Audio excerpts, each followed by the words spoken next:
Mac Performance. Welcome to our weekly live. I'm Dr. Melissa MacDonald. I'm a sports chiropractor here in the Twin Cities, and I am excited to be back online with you. Let me make sure I have all the content that I need open so that I can see when you have questions. So you might be wondering, what is tonight's live stream all about? And it is our finale. We just did a 5-week summer series, and it consisted of sun safety, running, swimming, golf, and biking. And maybe you got to attend all of them. Maybe you only got to attend one of them. Maybe this is your first time on a Mac Performance live stream. If that's the case, that's okay. I'm here to answer your questions concerning anything to do with summer fun. Let's see who we have with us. I see Denise, Kayla, Colin. Hey Colin, how's it going? My tiny little RCR son. We were on the road last year. He is one of the wonderful River City Rhythms bus driver. He made sure that we got from one place to the other safely. Oh, bless him, because woo, them are some stinky kids. But tonight is going to be kind of a summary of everything. I have had some people send me some questions on topics concerning that they just didn't get the answer they needed. And hey, if you have a question as we're kind of going through this that comes up, type it into the Facebook and I will be able to answer it right here live, so there's no waiting, which is always the best. So with that, let's dive into our first question. When I've had a total knee replacement in both knees and I want to ride my bicycle, but I'm struggling to find a bicycle that allows me to actually go through a full revolution, what can I do? Well, this is a super fun solution. What you need to do is actually go try out different bikes. So when you're looking at the frame of a bicycle and where the pedals are, some bikes, they're directly over top of each other. Others, they're a little bit behind the seat, and even others are a little bit in front of the seat. When you have reduced range of motion from an injury or surgery or some other cause, you want those pedals to be a little bit forward. You'll then drop the seat a little bit, and this is going to help you create or raise the seat depending upon your hip mobility. There's a lot of things you might need to play with. So change your seat up, down, check to make sure the pedals are forward, and that's going to help you get the revolutions and get back on your bicycle. I know once you have had surgery and you're trying to resume normal activities, it's always frustrating when something doesn't quite work out as perfect as you want. Our next question concerns running. Is there any risk of participating in long distance marathons or triathlons? And is that something that is really geared towards one body type and one personal type, or can anybody do it without having any risk? That's a complicated question. And ultimately, if you want to run a marathon, anyone can run a marathon with the correct training. If you think that right here, right now, me personally, I'm going to go out and run 5 miles, I'm not going to make it a mile. I'm really not. I am the antithesis of the anti-runner. I'm trying to do better, but I'm not a runner. I'll swim, I'll bike. The whole legs on concrete, not my thing.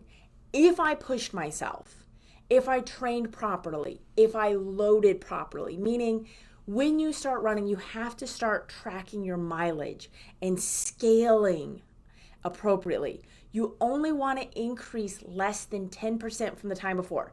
So if I'm not running at all right now, I need to maybe only go run a half mile or walk jog an entire mile, and then track my load and only increase a little bit each week, thus making sure by the time I need to participate in a marathon, I will have properly trained and loaded without sustaining overuse injuries.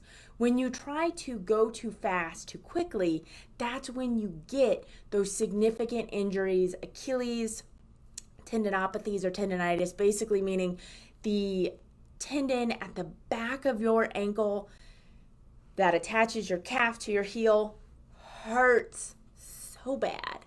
It also can lead to plantar fasciitis, which can kind of make it feel like when you're walking barefoot that you're walking on glass. Ugh. So there are definite need for training load. So if you're wanting to do one of those huge long distance runs, you kind of need to back calculate. And if you don't want to do it, find someone to do it for you, because math.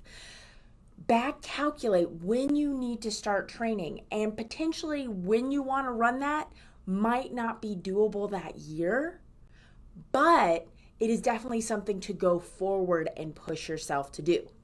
Is there major traumas and damage you can do? I mean, running a marathon is a lot of load no matter who you are. I mean, but I will not permanently damage you. Ultimately, our joints and our bodies are designed to move. So a lot of times that myth of, oh, you're running, you're going to destroy your knees. Not true at all. Running and actually loading and moving your joints actually helps keep the cartilage, keep all the tissues healthy and well lubricated so that they actually don't degenerate as much. And at least within my family, my mom, bless her, has had both her knees replaced, and my dad, who is older, still runs 6 miles a day. Not runner, big runner. I mean, that's an N of 2 in scientific speak, but really, ultimately, whatever activity you decide to do, you just need to stay active. Now, again, as you're watching this, if you have a question, go ahead and type below. Otherwise, I will keep working through my chicken scratch list that was submitted beforehand. That's kind of where I'm coming up with these questions. But if you have a question, go ahead, type that in below. If you're watching this live, hashtag live. If you're enjoying this, give a thumbs up, give a heart, whatever makes you happy. Be engaged, please, and thank you. The next question I had was concerning back to biking. And the question was, when I go for long distance rides, or when this person goes for long distance rides, their hands go numb. Is this normal? Is there something I can do about it? Honestly, is it normal? Yes, it happens. Is it normal? No. Is there something you can do to help it? Yes. What's actually happening is the way you're riding on your bike is putting pressure across the bottom of your palm. And sadly, there's not a lot of space for things to move within this area, specifically speaking to the median nerve and the ulnar nerve. These two nerves are easily compressed. And when you're riding and having your handlebars, if your seat isn't quite in the right position, can put a lot of pressure on your wrists and lead to the numbness and tingling within the hands. There are ways to fix this. One is to make sure that the bike you're riding on is properly fitted and that all the seat and handlebar heights are in the least stressful position to help protect your body. Another option is to wear gloves just to add some extra cushion. Maybe get some custom grippies that are more ergonomic and cushy. And make sure you have a strong enough core to support yourself. A lot of us, when we're riding our bikes, we kind of let our core go all soft and we just kind of rest forward on our handlebar. that is the wrong thing to do. You still have to engage and work your core. And by core, I mean your abdominal muscles, your back muscles, your hamstrings, your quads. Like, all of it has to be timed together, timed to your breathing, which sounds really complicated, but it's really how your body's naturally supposed to work. And that's also going to help keep the pressure off your wrist. So, next question. This is kind of a topical summer comment of how much water does someone need to drink if they are breastfeeding during the summer? Because breast milk is made of 90% water, and with you dispensing it to another human, you're going to need to consume a little bit more. But really, the facts are of how much you need to drink water is the same for a non-nursing to a nursing to a male to a female to whoever, which is, if you're thirsty, drink water. If you're not thirsty, stop drinking water. When you use the restroom, look at the urine within the toilet and see what color it is. If it is a pale light yellow, good job, you're hydrated. If it's starting to get into the darker goldenrod, God forbid, orange, you're dehydrated. Drink more water. If that doesn't quite work, an easy method is you want about 28 ounces of water, or this is my ginormous Nalgene. You want to drink a little over 2 of these per day when breastfeeding. If you don't want to listen to your body and you just want to have a set amount, 28 ounces of water will generally be enough to keep everyone hydrated when in that aspect. Next is a running question. And again, if you're tuned in live, you can type your questions below. I just have some questions that were asked on prior weeks that I didn't get to, or were private message to the clinic because the individual did not want to ask live for whatever reason, which is totally okay. This question on running is, how tight should my shoelaces be? And that is a fascinating question because ultimately it's a personal preference. A lot of times with shoes, what I will tell people is to make sure that along the, I'm gonna grab a marker and do a doodle because that sometimes is just a little bit easier. When dealing with shoes, and if you ever come into clinic, you know I love to doodle funny pictures, awful pictures, really. Okay, so if you have a shoe and you have your laces, your toes are down here. I promise these are your toes. This is the pretty bow at the top. When you are trying to tie them, try to keep the laces down here by the toes as loose as possible. That way it can be a little snugger up here to just hold the shoe onto the foot. But remember, as you're running, you're gonna have a little bit of foot swelling. So you wanna make sure that if the shoe starts to feel tight and pinchy, stop, adjust your laces, loosening up where you need, and move on. Don't try to run through it. That's how you get some nasty, nasty blisters while running. So just make sure, tight by the bow tie, loose by the toes, just helps the foot function in a more normal way. Next question also concerns running. It's a little darker question. Why do healthy people who run, eat right, seem to just drop dead of heart attacks at 50? And you know, if we had a perfect answer for that, we wouldn't have people doing that. It is a confounding factor to why some people have heart attacks and why some people don't. One of the most important factors for leading to heart attacks, stroke, or any cardiovascular disease is stress management. And this is coming from a type A I mean, I'm in my early 30s and this is my natural gray hair. So you can kind of know what my stress level is. It's really about stress management. So combined with stress, combined with family history, those factors can contribute to, even though you're living a healthy lifestyle, eating right, running, being physically active, they can still have a powerful effect on your potential for having a heart attack or a stroke.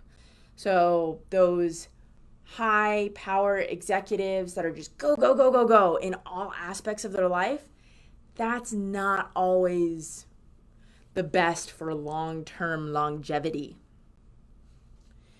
And the final canned question I have was, when swimming, do I still need to be worried about getting dehydrated? Yes. 100% yes. One of the biggest issues with swimming is that you don't realize how thirsty you've gotten. You're not actively, well, you are sweating, but you don't recognize it because your entire body's wet. You're cooling off because of the water. And because you're in water, you sometimes don't feel as thirsty. But you can definitely have issues with dehydration. And this is when swimming can become dangerous, especially if you're in open water or deep water, if you get a calf cramp. I have been there. I have been happily swimming, had my calf cramp, and just sunk to the bottom of the pool. It is a terrifying experience.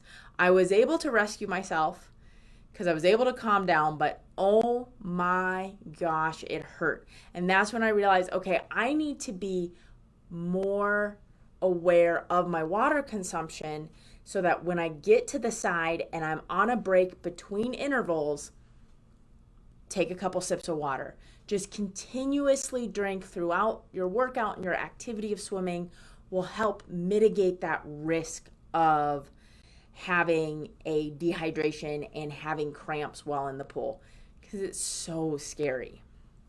Now, for those who are still here with us live, please, if you have any summer questions, go ahead and ask them. But I'm going to tell you something exciting. During my time off, while we were sick, I have decided to start a podcast that's going to be similar to what these live streams are. Information for you. The one difference is, instead of listening to me week in and week out speak, I'm bringing in experts from all around the globe to speak on their topic of expertise, what they know in and out and how it can benefit you. Last night, I had an amazing interview with a nutritionist in New Zealand. It was incredible, the information that she has provided that will be distributed on our podcast. Nice and easy name, Mac Performance. It will soon be found on all the streaming services. I'm still in the process of getting everything distributed, but if you want to find out when things are being posted, check out Mac Performance Podcast Group. So it's a group that you can check out. Everything is being posted there, or you can follow our Instagram at MacP_clinic. I'm also keeping things posted there, or our website, because I figured out how to get it posted. Granted, I had to call my website person because I struggled. And we always have to have an expert in our corner for activities that we don't know what to do. So if there's a topic that you want to hear, let me know. Granted, at this point in time, I have guests lined up through January 2021 of content recording. I'm just trying to figure out what order I'm going to put the episodes in. So if you have a topic, let me know, because that will help me kind of sort out what my listeners, what my viewers want to hear. Here's the one thing that's not going to change. We're still going to do our weekly lives. I will just help. They might, if I have an awesome conversation with them, I might bring some of those pieces into our lives, because I want to make sure that you're getting the most amount of information possible. I want these to be resources for you to live a healthy, better life. I'm not seeing any questions. This is the end, the finale of the summer series. We are now going to be starting our fall sports series. Sports series will cover how to get back into our fall sports seasons without having reduced risk of injury and things to watch out for. So we're going to be covering football, soccer, volleyball, and hockey. Those are going to be our 4 sports for the next 4 weeks, and then we again will have a summary Q&A on the 5th week. So until next time, if you have any questions, comment below, private message the clinic, get a hold of me however you need, because here at Mac Performance, we want to get you better faster, keep you better longer, because no one has time to be sidelined. Thank you for joining tonight, and I will see you next week at the same time, Tuesday, 6:30 p.m. Central Time. Have a wonderful rest of your evening, and if you haven't done it today, go outside. It is gorgeous. Granted, it's way too hot for me here in Minnesota, so have a great night. To keep up to date with future content, please click subscribe. Additional information is found in the description of this video. All information, content, and material of this video is for information purposes only and are not intended to serve as a substitute for the consultation, diagnosis, and/or medical treatment of a qualified physician or healthcare provider.